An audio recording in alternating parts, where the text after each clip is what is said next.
J'adore ce film. Il est génial. Ah, je m'en laisserai jamais.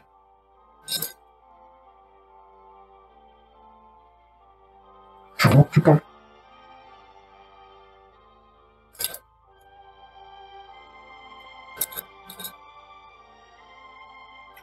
Oh, bon, voilà mes petits loups. Ça me fait plaisir de vous voir.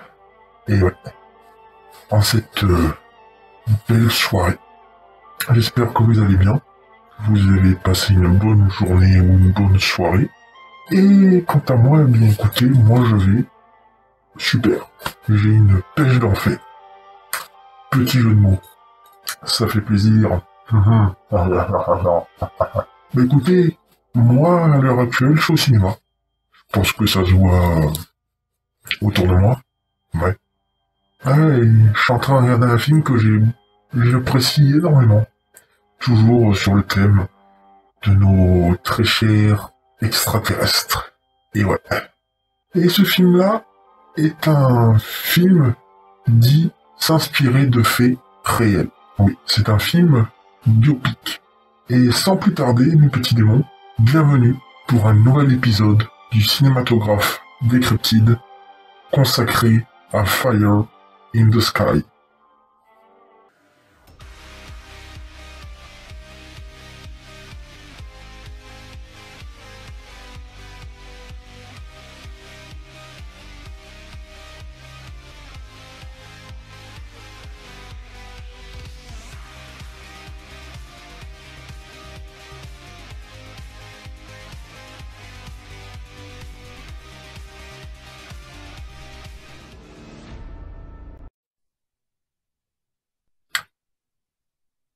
Donc,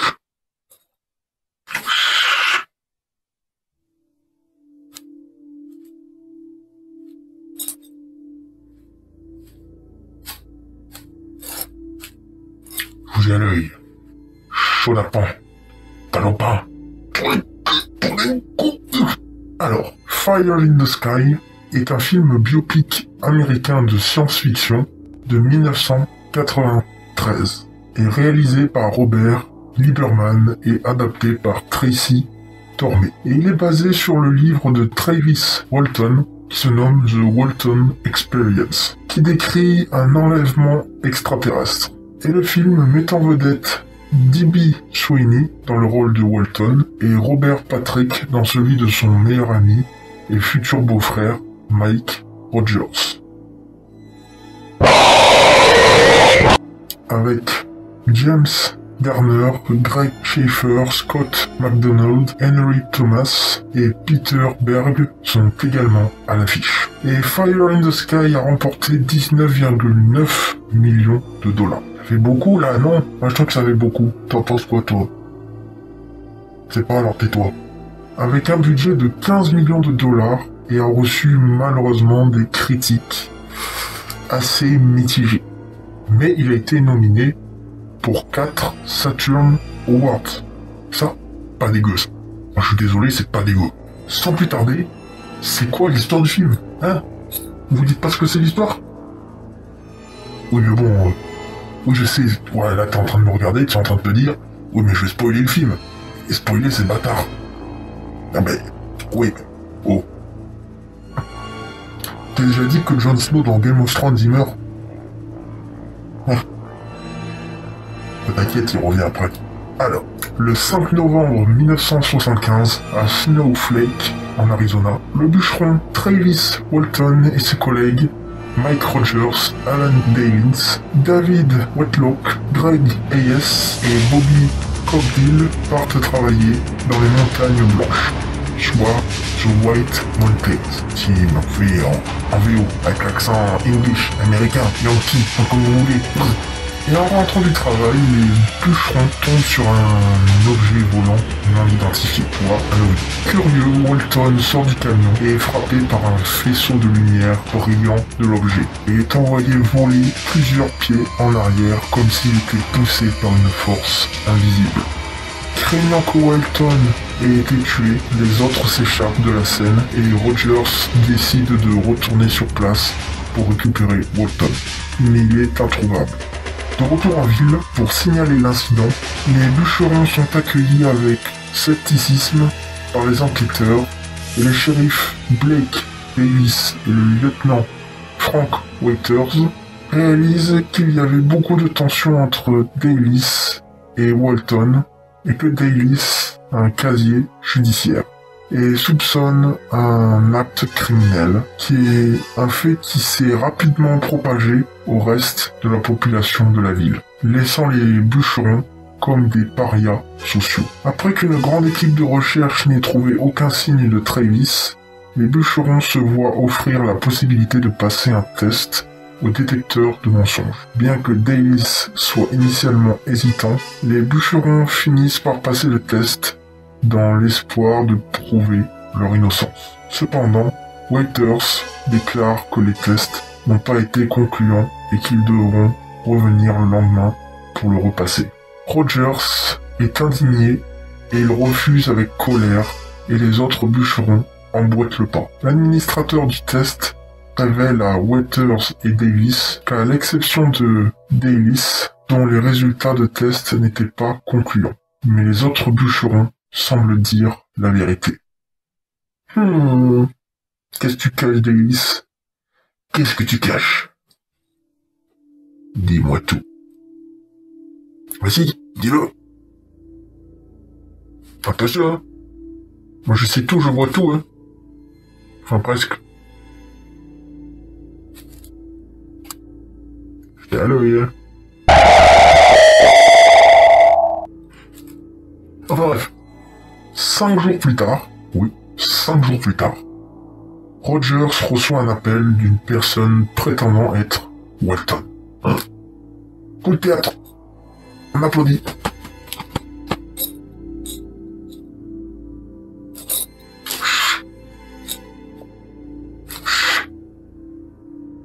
Et il est retrouvé dans une station-service Hébert.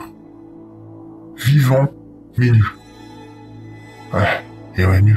Il a fait les folies de son corps avec les extraterrestres. Hein. Eh oui. Les extraterrestres, voyez-vous, mes petits démons, c'est comme nous les démons. Voilà. On aime bien. Zizi Pampan.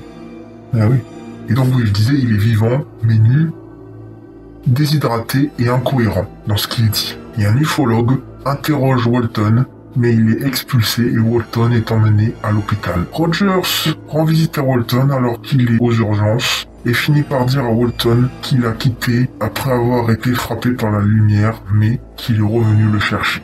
Et Walton semble enragé par cela et se détourne de Rogers, qui blâme tout l'incident sur Walton pour être sorti du camion. Lors d'une fête de bienvenue à la maison, Walton souffre d'une dépression nerveuse et des flashbacks de l'enlèvement par les extraterrestres. Et dans son flashback, il se réveille dans un cocon visqueux. C'est bien connu, chez les extraterrestres, plutôt que sur visqueux. En vrai, je pense que ça les excite. Ouais. Je sais pas pourquoi. Enfin bref. Et sortant de sa membrane, il se retrouve dans un environnement d'apesanteur à l'intérieur d'une enceinte cylindrique dont les parois contiennent d'autres cocons similaires et il est horrifié de découvrir par inadvertance que l'un des cocons contient les restes en décomposition d'un corps humain. Alors qu'il se dirige vers une zone voisine comportant ce qui semble être plusieurs combinaisons spatiales humanoïdes, il est appréhendé par 2 créatures extraterrestres et il est involontairement traîné dans des couloirs remplis de détritus terrestres tels que des chaussures et des clés avant d'arriver dans une salle d'examen bizarre.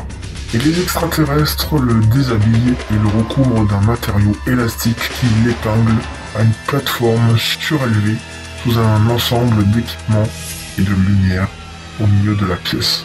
Malgré les cris terrifiés de Walton, les extraterrestres se soumettent impitoyablement à une expérience dans laquelle une substance gélatineuse, on aime les substances, que voulez-vous, est enfoncée dans sa bouche. Autant que c'est que dans sa bouche et que c'est pas autre part. Toi aussi t'as des idées bizarres et saugrenues.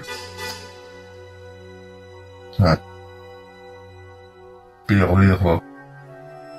Et sa mâchoire est ouverte et un appareil est inséré dans son cou et il est forcé de supporter une sonde oculaire en pleine conscience pendant l'expérience. C'est bien connu que les abductions extraterrestres, généralement ils aiment bien foutre des sondes dans la bouche. Mais pas que dans la bouche. Aussi dans le fion. Oui. Dans le cul. Une sorte de...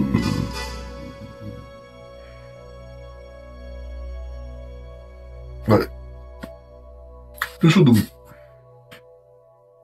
Et par la suite, Walton perd connaissance jusqu'à ce qu'il se retrouve sur Terre désorienté et sévèrement traumatisé. Et lors d'un entretien avec Walton, le lieutenant Waters exprime ses doutes sur l'enlèvement, le rejetant comme un simple canular. Il note la nouvelle célébrité de Walton en raison des tentatives des tabloïds de profiter de son histoire et estimant qu'il avait simulé l'enlèvement pour devenir une célébrité. Cependant, l'enquête était close, et Waters est contraint d'abandonner sa poursuite et quitte la ville.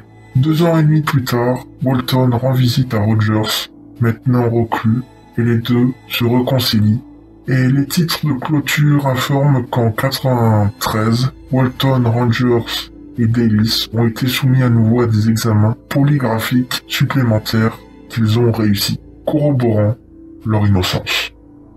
Et voilà mes petits démons, c'était l'histoire, le synopsis de Fire in the Sky. Maintenant, si je vous disais un peu la réception que les gens ont pensé lors de sa sortie. Parce que oui, ça vaut peut-être le coup. Donc les critiques de Fire in the Sky étaient, comme je vous ai dit précédemment, assez mitigées. Mais néanmoins, ces scènes d'enlèvement extraterrestre sont considérées par beaucoup comme très efficaces. Et le film a eu de nombreuses critiques favorables, telles que celle de John Ferguson du Radio Times qui a écrit que Lieberman se concentre sagement sur l'impact émotionnel de l'enlèvement sur un cercle très uni d'amis et de famille, bien que la révélation éventuelle de l'enlèvement soit vraiment effrayante. Et que D.B. Sweeney brille en tête et qu'il joue plutôt bien, il joue bien. Et une autre critique de Rogers Eberta déclare que les scènes à l'intérieur du vaisseau sont vraiment très bonnes. Et elles dépeignent de manière convaincante une réalité que je n'avais jamais vue dans les films auparavant. Et pour une fois, j'ai cru que je voyais quelque chose de vraiment étranger et pas seulement les rêveries d'un décorateur. Cependant, il a estimé qu'il n'y a pas assez de détails sur les extraterrestres et que le film se termine sur une note peu concluante et assez frustrante. Mais je vais pas vous gâcher le plaisir de voir ce film, et puis bon, parce que ce film vaut le coup d'œil. Déjà parce que les extraterrestres, avec leur petit côté sourire malsain qu'il peut y avoir à quelques moments, il faut le malaise. Ouais. C'est comme là, je suis sûr qu'en vrai, toi là t'as le malaise, hein. T'as quand même un démon devant toi, hein. Et ouais. T'as pas peur? Je suis offusqué. Outré même.